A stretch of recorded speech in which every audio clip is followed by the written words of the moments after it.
Okay, thank you very much.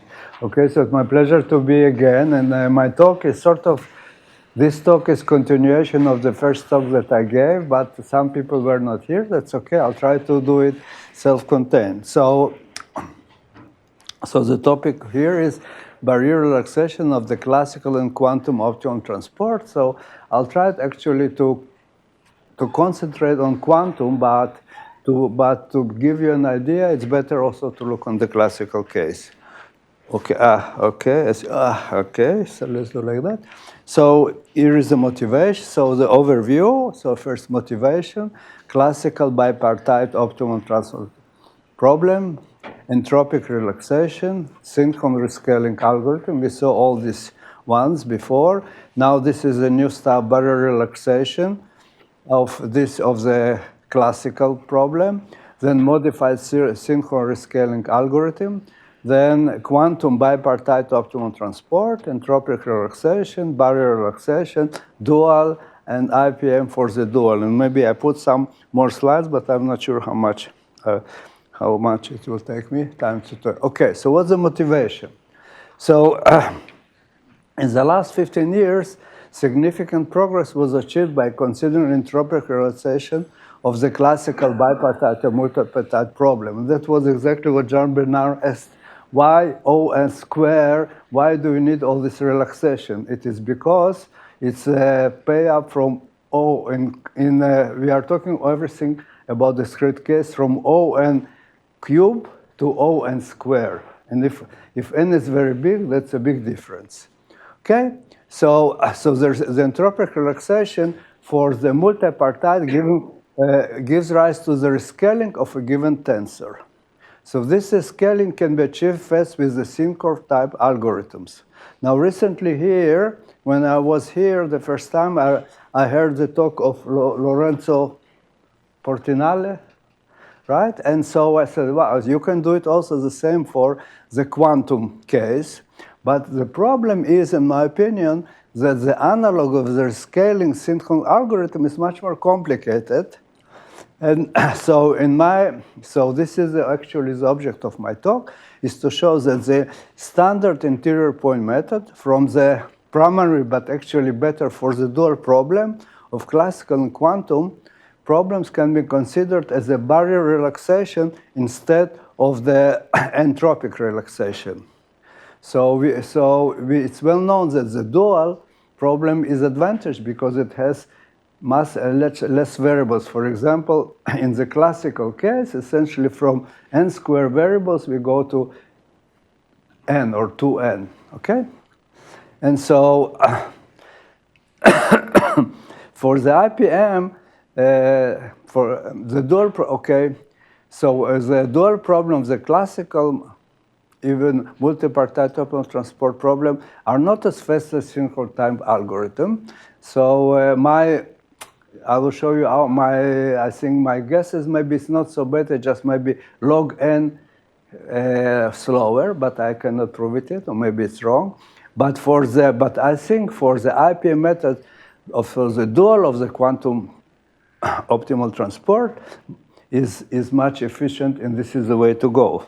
But unfortunately, I don't do any calculation, so I hope somebody will try to do it. So now let's start. Let's remind you what is the classical bipartite optimal transport, the LP version. In terms, this is, of course, the Kantorovich, sort of recast in finite dimension, which he was actually did in the Soviet Union in 1939, but it was, I think, it was not published, and then it's later is translated. Okay, so the delta n is the simplex of probability vectors, and we have two sets of probability vectors. When denoted by VP is just the joint distribution, so with marginals P1 and P2. So the classical bipartite optimum transport problem is as follows. You're just giving a sum cost matrix. You can think as a cost matrix, but it doesn't have to be positive, but it can. And this would be then you try to find minimum of the place CTV on this V of P on the let's say, on the coupling of two discrete measures. So it can be cast, this particular one in 2 dimensions can be cast as a flow problem. And then as I said, that it's already was known that the classical, let's say, flow problem is O(n) cube log n steps to need. Okay. Okay, next. So what's the entropic relaxation? So let's assume that X is a probability vector. You take the Shannon entropy, and its values are from 0 to log n. And so entropic relaxation is just you add minus epsilon Shannon entropy. So this epsilon is positive, and this becomes strictly convex function on the simplex of probability vectors, take minimum of that. Okay?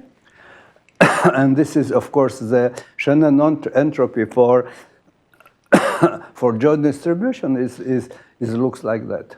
Okay? So this Shannon entropy, minus Shannon entropy, is always non-positive. So here, if you take what we are looking for, the cost of the transport, so it is greater or equal than when you add this epsilon, and it is less equal this one plus epsilon log n 1 and 2. So in other words, if you want to know this, if you can compute this one, you want to compute this one, then in order to be delta approximation, then you can figure out how big you need to take epsilon.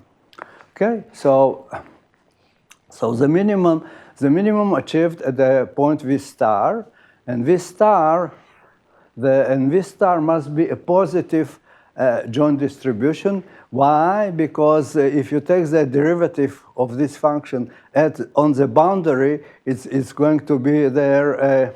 Okay. So it's going to be, I think, minus infinity, and it cannot be an extremal point. So now you can use just Lagrange multipliers. You don't need Karush-Kuhn-Tucker, but if you want to, and so it goes as follows: that if you take your original cost matrix divided by minus epsilon and take exponent by entry-wise, that's the reason of this small circle here, and this is so, and you actually take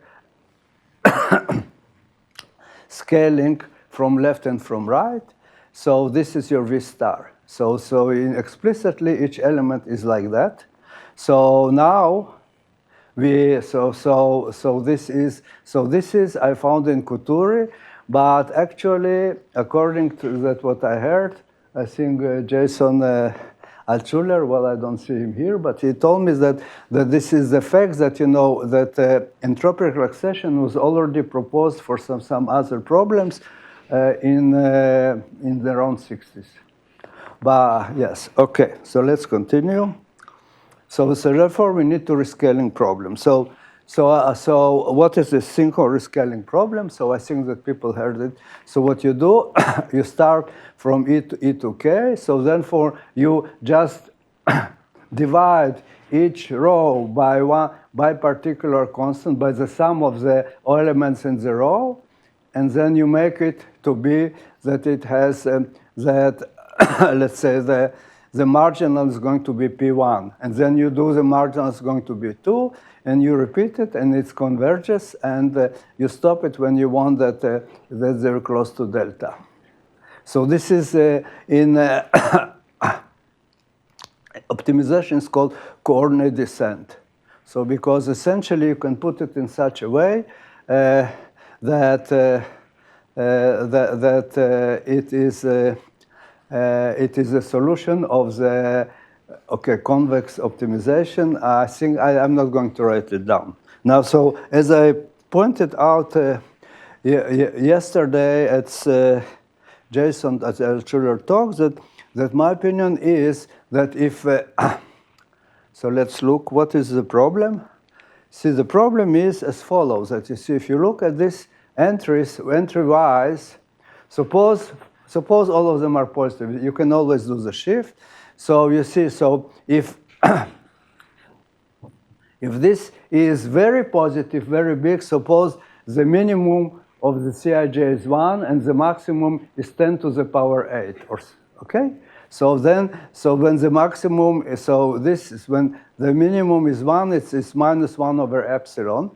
But the other one is minus 10 to the power over epsilon. So this is going to destroy, you know, this is the problem with this rescaling. Okay, next. Okay, so I explained what the Sinkhorn algorithm is. So now let's talk about barrier relaxation. So in interior point method, that's the one of the main tools is barrier. So let's say, so for example, what is the barrier for for Rn, for vectors with n coordinates, so that all coordinates are positive? Well, it is minus some log xi. So the main one, the first definition of the barrier is that it must blow up on the boundary. Now here we take only boundary, we don't know boundary is infinity. This is it, but it must be a convex function, but here it's a strictly convex function. And there are, yes, questions? Okay, so then, and there are some extra conditions that I don't want, then I don't write it down. But there is something, this is what is actually important in IPM, interior interior point method, is the complexity parameter. So this complexity parameter gives you, actually gives you a way to know how many times you have to do the IPM iteration. Now, IPM iteration, I think I will talk about later, actually consists with Newton method, but with not step very long. So, and that is actually the main deficit of the of the IPM. You need to compute you need to invert the Hessian. And that's a long computation. But anyway, so if you do this relaxation, then tau beta is greater tau Cp, is less equal than tau Cp plus this expression. When this expression you see is the maximum of Cij, and you have also to take into account this the minimum of the probability, each probability vector, or the minimum component. Now, okay, so it's possible, as Jason Altschuler, you know, suggested, that maybe you can you can cut it. I mean, you can do slightly better version, but I'm not going to do it.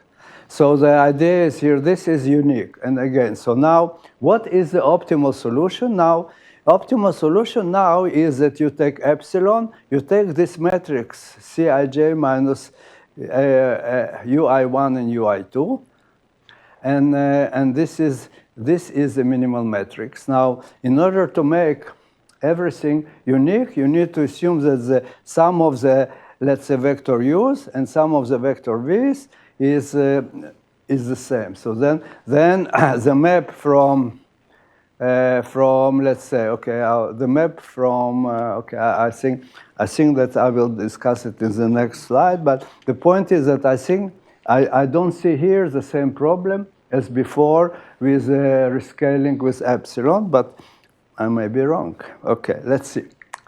So now.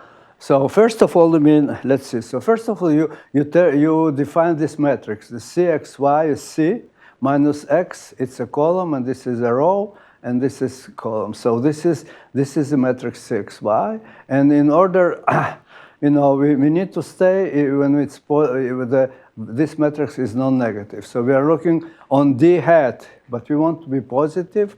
We are looking, D hat is a set of all xy and Rn1 and R2, such that Cxy is positive. Okay, and D, this is D hat, and D is going to be the same D hat, but we have to assume this assumption. So if you, so in iteration, suppose you fix Uj, Ui, Uj, and now, in order to have row sum as necessary, then it's actually you have to solve this equation. And this equation is not so bad. You can do you can do, let's say, first of all, bisection, and then you do what's called you do regular falsi, which is a Latin way to say just it's just to try. So what's regular falsi? Okay, so you try to sort of you have here let's say a curve, and you want to find these points. If you are here, you just take let's say take a tangent, take this point. Okay. So if you do that, then then essentially the number of iterations. Oops. Okay. Let's see.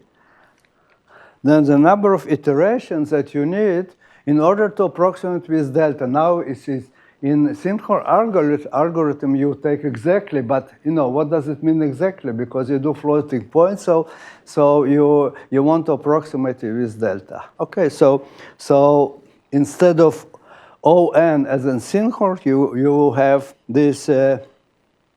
you have this factor log n by delta. So it's not so bad. But in order to show that this is converges to a solution, I didn't do all the things, so I believe that it should be close to Sinkhorn algorithm, but I don't know. Okay, let's see now. Okay, so here is a modified rescaled algorithm. Then it's so what you do, you have a parameter v and w. So in C matrix you have C, X, Y. So okay, maybe. So what you do, you just fix W and you add S in such a way that you take each row has to be so sum of each row is your probability, the coordinates of probability vector P1, and then of course you have to accept that you do it up to delta, and then rescaling, and then column rescaling, you just to fix V and just do W and do on the columns. And then if you want to keep this condition D, then you should rebalance it. This is very simple. You just take your your V and shift it by every coordinate by T, and this is W by shift every coordinate by T, and you choose T like that.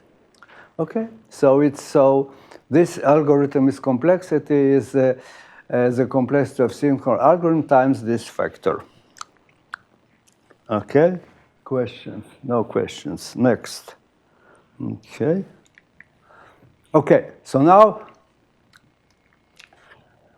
let's go to the sort of to the main point of my talk is the quantum bipartite optimal transport. So let's try first of all. You see, when I started to work on these problems, so we have one paper in I think in Physical Review Letters, and the other one a long paper in some mathematical physical journal, Math Physical Journal. And so first of all, maybe let's state it. So first of all, we have Hn is the real space of n by n Hermitian matrices. Now Hn plus is the space of n by n Hermitian positive semi-definite matrices. This is positive definite matrix. This is Hermitian positive semi-definite with trace 1, which means that those are the density matrices, and this is their positive definite. Okay, so now we have two density matrices. So this is like two probabilities, but in quantum sense. And so now what is the joint distribution? Well, the joint distribution. Okay, so I need to explain that if nobody saw it before. So in quantum, the most interesting thing is entanglement, right? This is that Einstein didn't believe, but now it is the most cited paper of Einstein, Podolsky, and Rosen. So you need to have at least two parts. It can be more than two, but two is the minimum. So it takes two for tango, but not one. Okay, so what would be H n1 N2. So I mean, so this is the same as the Hermitian matrix of N1 and 2. But now I want to sort of, when I write down the entries of this matrix, I want to show that there is this Alice and Bob. So such a matrix, so the coordinate of Alice, so it's for N1, is ij. The coordinate for Bob is pq. So I and j, so this is R in the, so this is in the N1, when N is just from 1 up to N. Okay? This is all integers. And Bob is PQ are from N2 cross N2. Okay? So what would be the entries? So the entries would be A, say, okay, are going to be IP and JQ. So just to understand, suppose I want to take two matrices, let's say I already used B and C, and take the what we call the Kronecker tensor product. So these coordinates here are, okay, so that's not so good because this is, I should do it, okay, so I do like that. It doesn't matter, but C. And here would be Alice and Bob. So this would be Aij, and this would be BPQ, okay? So, so when we Hn1 and 2, it tells us actually just essentially this Hermitian matrix, but the way I part it like that, so this is, those are the coordinate of Alice, and this are the coordinate of Bob, okay? And now, the main thing is, how do you trace out, in physical notation, let's say Alice. So this is going to be trace 1 of C. So this is C. So what it's going to be, I'm going to take sigma of C, small c, IP, and IQ, and then it's going to be, and the condition that if I see the condition, if this is C, sort of is what was my row here, and not the cost. Okay, maybe I should change it. So this is, let's take it row, and this is row, and so trace 1 of row is going to be, you're doing like that, and the resulting matrix, if the original was positive semi-definite, bigger one, the smaller is also positive semi-definite, and this should be row 2. Okay? And trace 2 row is sigma row IP, and this is JQ, and it's summation on here, summation on I, of course, you know, the Einstein convention, its index is twice P. Okay, so this should be row 1. Okay, so this is, so yes. So what does it represent in terms for the quantum entanglement? This Okay, so the quantum entanglement is as follows. You have Bob and Alice, and each one has sort of has a particle with density matrix row 1 and row 2, but in the bigger up, it's a joint distribution. So joint distribution is, that's what they have. Now, if the joint distribution is row 1 tensor row 2, they are unentangled. But if it's not like that, so if the tensor row has rank 1, it's unentangled. So each one separately. But entanglement means that it's not rank 1. Okay? So, okay, so this is it. So you know, so there is no, you see, in this version of Kantorovich that we did, there is no pushing some dirt or pushing one particle to another one, okay?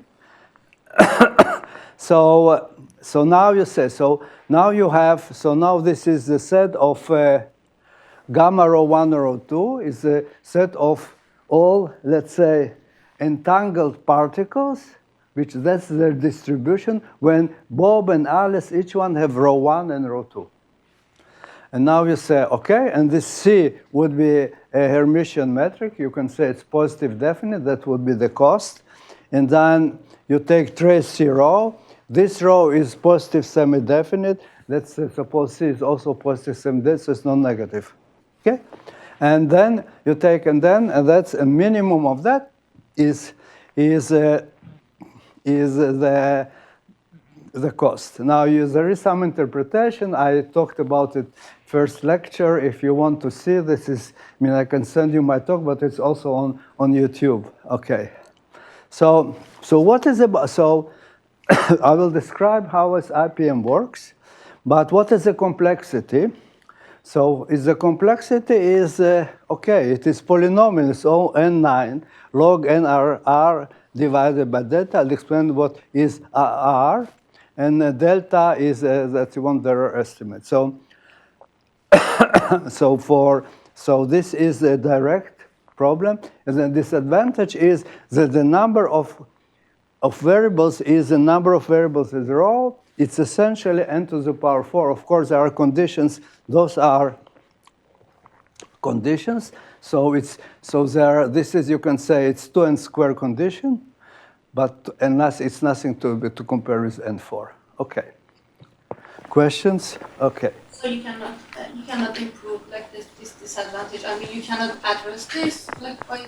I'm not here. So what did you say? Yes. So about the disadvantage that you mentioned, the number of variables O and 4. So you cannot. I don't know. No, we can. It's doing in dual. Okay. We are going to go to dual. That's the reason.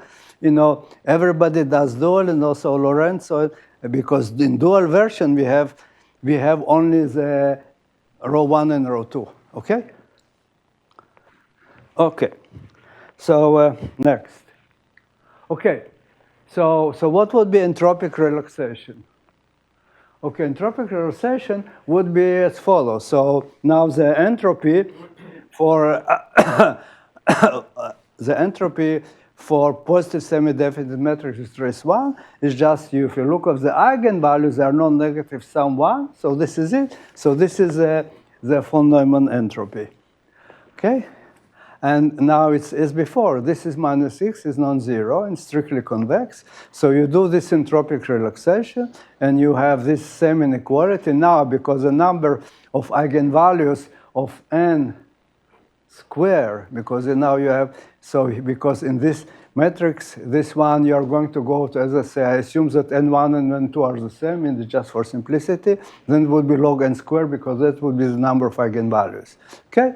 You do, you take the minimum one, again, the minimum one, now here it is, but by here I mean that V star is positive definite, this is a positive definite, and Portinal et al., you can show that this is the analog. The analog now, instead of entry-wise exponent, you have real exponent.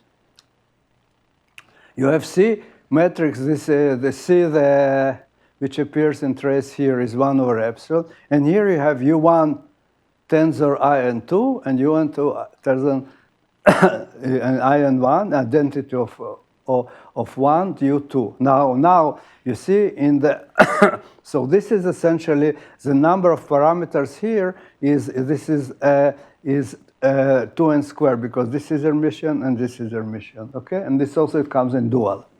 So what you would like to do is say, okay, so in order to find this matrix which minimize, you want to sort of do first to work on this is like rows and this is like columns, and you try to do Sinkhorn time algorithm. So at least I heard this talk of Marvin Randig.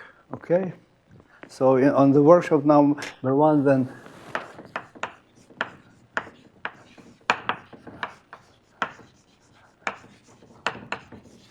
Randig, he said that you can carry out you can carry out the Sinkhorn method, but to me, and I looked at this paper, it's very unconvincing, and of course, it doesn't have the number of steps. Now we'll see that that with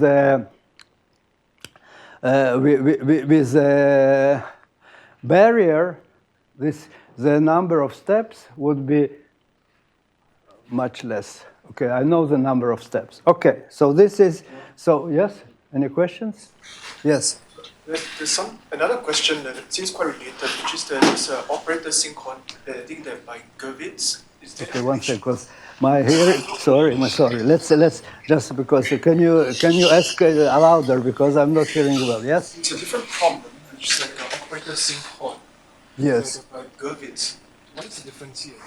Okay, so the difference is as follows. You see, okay, so you are asking what is the Sinkhorn algorithm here? No, operator Sinkhorn. So this is No, I think that's, I don't know what is that, but I don't think that it's related, but I don't know. But so there is something to say operator Sinkhorn. Yes, I don't know what's that, so I don't know, okay? So, okay, so now, I mean, I didn't explain it this because I'm not going to do it, but the idea is before, you know, sort of, you fix U2, and you try now to change U1, find U1 in such a way that when you trace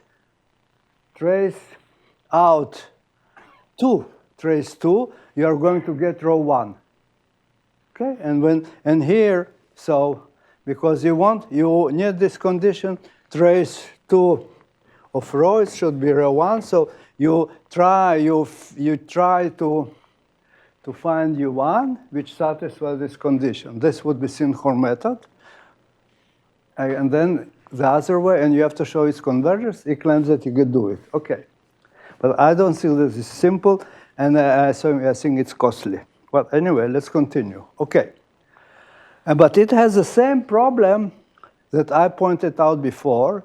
Suppose that actually it would ignore larger eigenvalues of C.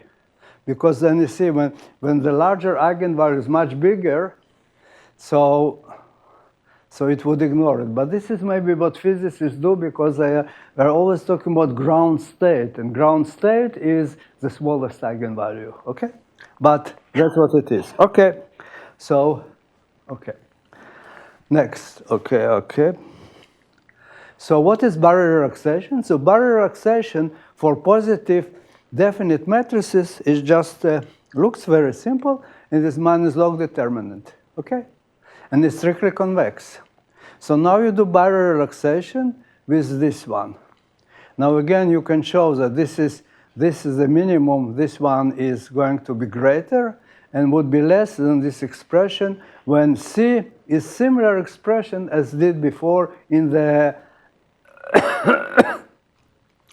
let's say, how would we call it? In the classical case, except now this is just norm 2. This is standard norm 2 of an operator, okay? So again, you put it and it's unique. And now, so what is the formula? So now Cxy, you do as before in the classical case, but it's slightly different. It's like that.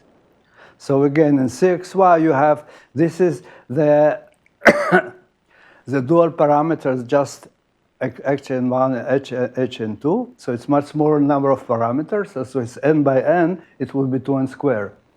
And the solution is, again, C minus 1, but not entry-wise, but as in, let's say, for the entropic relaxation, is going to be just regular inverse of that. Okay, so I think that here is no large problems with eigenvalue of C. Okay, so it's very similar.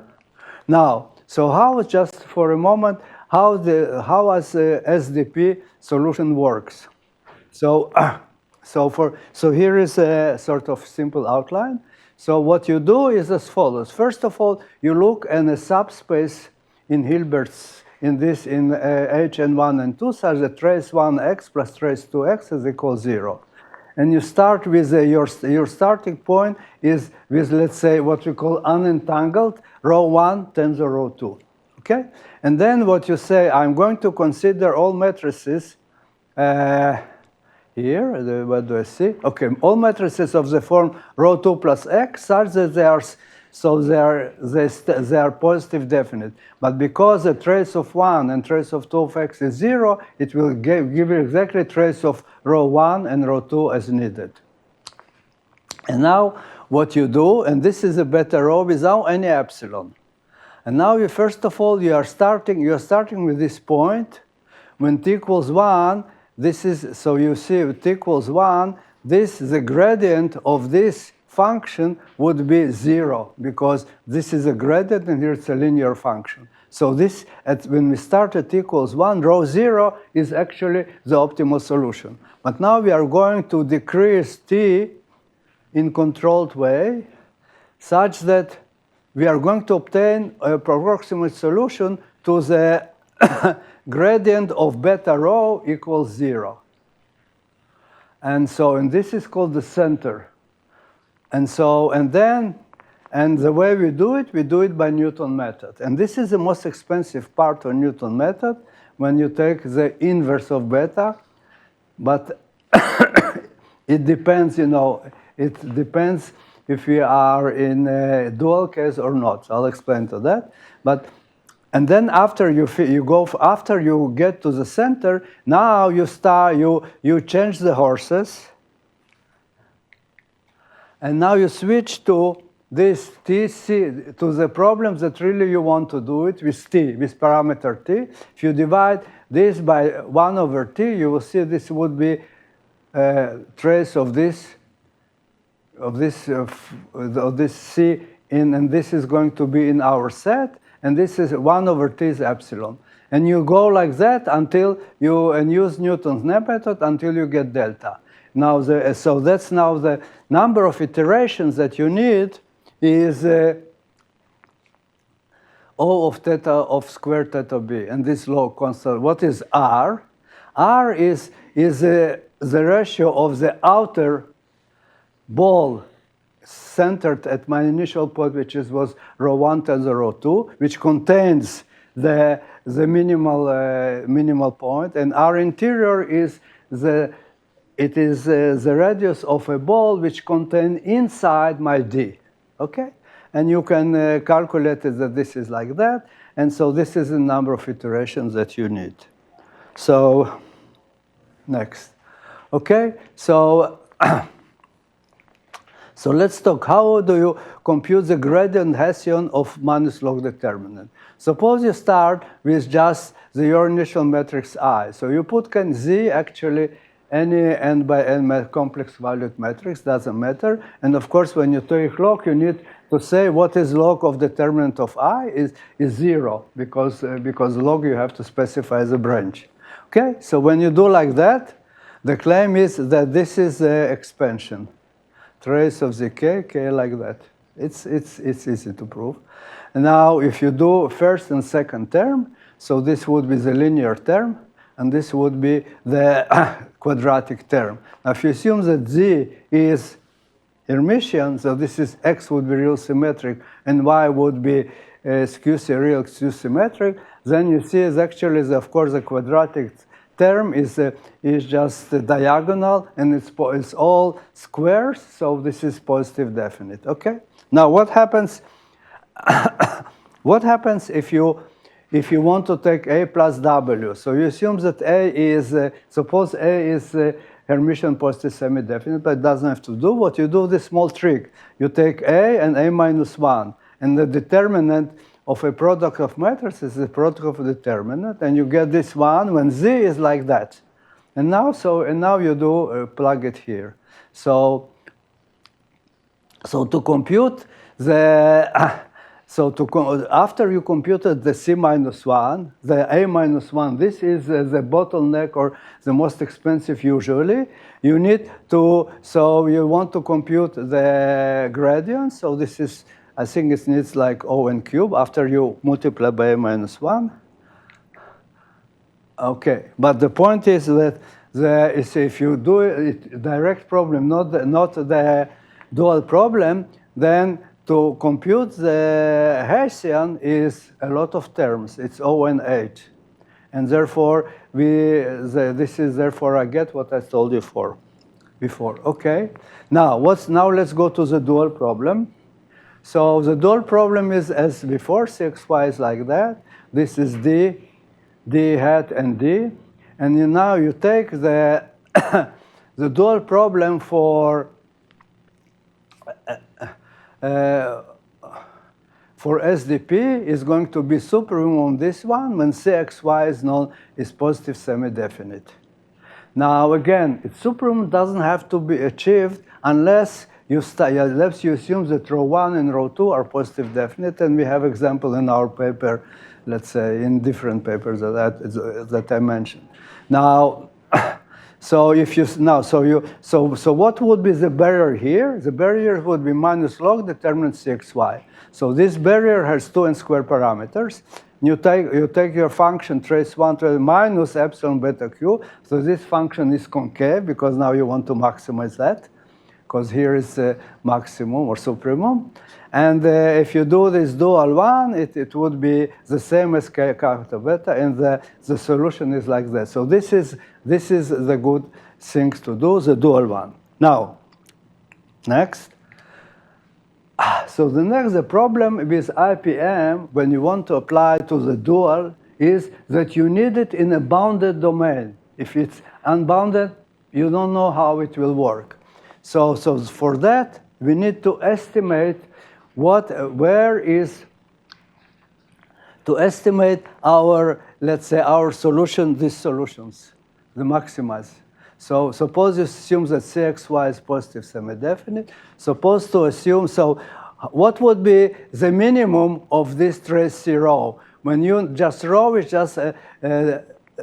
just any density matrix. Well, you know, that's then it would be obtained for a row which is pure state, which means that it's rank 1, and it would be it would be x star when x is the lowest eigenvalue of C. So lambda means C. So you have this condition because you know that the maximum is of course is greater or equal than this one, and you also assume like that, and then you do some manipulation. I wrote it down here. I don't think that I should spend too much on that because it would be, you know, it's in my notes and also in the paper that I put on archive. So, but this is how you show that this is the right, how to prove that you have this inequality. Okay. So next. Okay. So this is you know quite long. I mean I see if I have time in the end. If somebody wants to know, I can explain that. And so essentially, you can change a basis in such a way that row 1 and row 2 are diagonal matrices. Of course, you have to change that to C prime, but the eigenvalues of C and C prime are the same.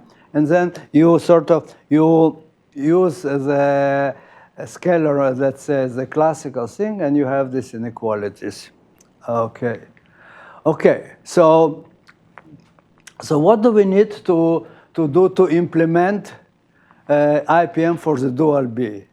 Well, we need a starting point. That's very easy to find starting point.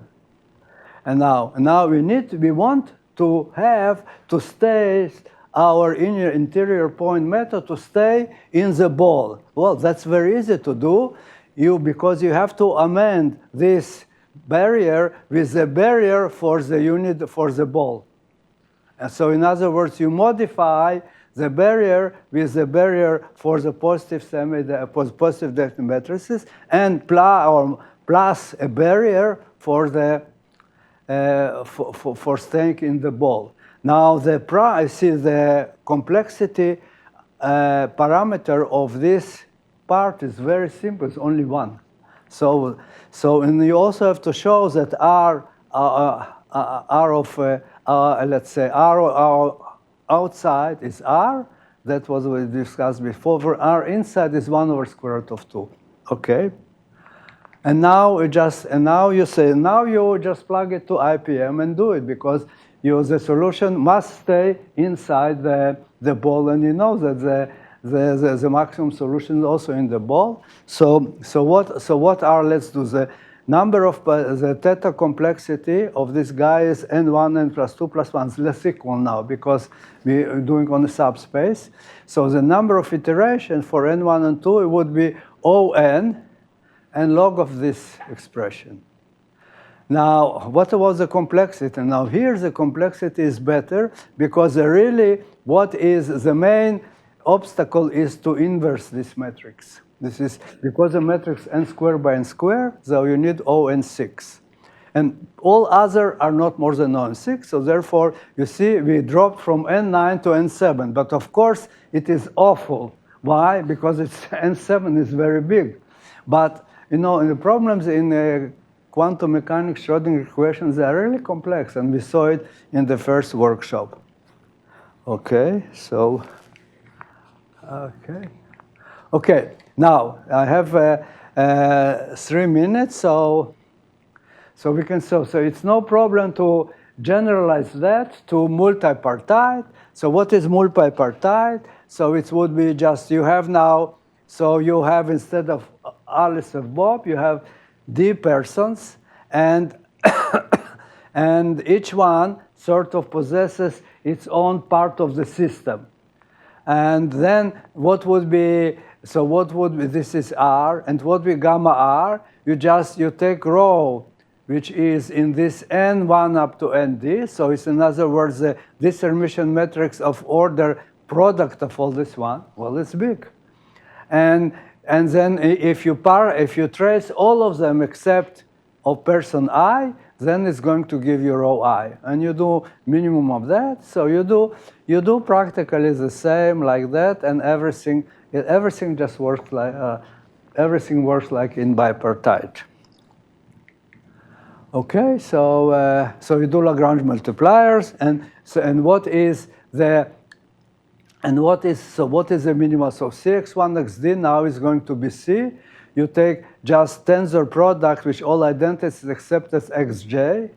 So Cx1 xd, so each one is in a Hermitian HNI. So you see, so instead of product of n's, you just save sum of ni squared, so it's much less, of course. And again, with Lagrange multipliers, you have this formula, so it's similar to the formula that Lorenzo gave in his talk. And so I think you can apply the same methods as before, as I discussed, and I think that this is the right way to try to solve this solution without any forces. And the dual is like that. Super right, and so this is a barrier for the dual, and this is strictly concave, and provided that the traces of all x's are the same. Did I write it here somewhere? Let's see. Maybe I didn't write it. Yes. So you see, you want this in this. You want this one x1 xd in such a way the all traces of x are the same. And so we apply. So it's again, you find the R is very similar, except here is the square root of n, and this is the parameter of the nd plus 1, and so the number of IP iterations is nd half, but because you need to invert a big matrix of dimension n to the power d, so it comes out that this is the complexity for quantum optimum transport is n to the power 7d half log and logarithmic terms. Okay, I think that, no, just one slide more. So here is, I just put very small number of reference. So this is a reference of to Caputo, Giornina, Monina, and Portinale. I think Monina is here. Yes. Okay. And so this is how we started. Let's say no. I didn't. Okay. I didn't put our paper on, let's say, no, I didn't put our paper in physical review letters, but it started 2022. Now this is a big paper that actually has all the mathematical details. Now this is a reference to Couture that he started this problem, and actually I think that I started my business in this. With barrier relaxation, no, I don't. Okay, so this is my paper on, let's say, on archive. I didn't put anywhere interior point method and tensor optimal control, but I didn't discuss there. I wasn't smart enough about dual problems, and then this and everything what I talked about, I put it already on archive. It is there. This is the paper on archive. And of course, it has many typos and probably mistakes, but that's a good thing. It's I remember that I had a friend, Henrik Mintz, and he said every paper has a typo. So, but some of them are not so important, right? Some of them, yes. Okay, so this is it.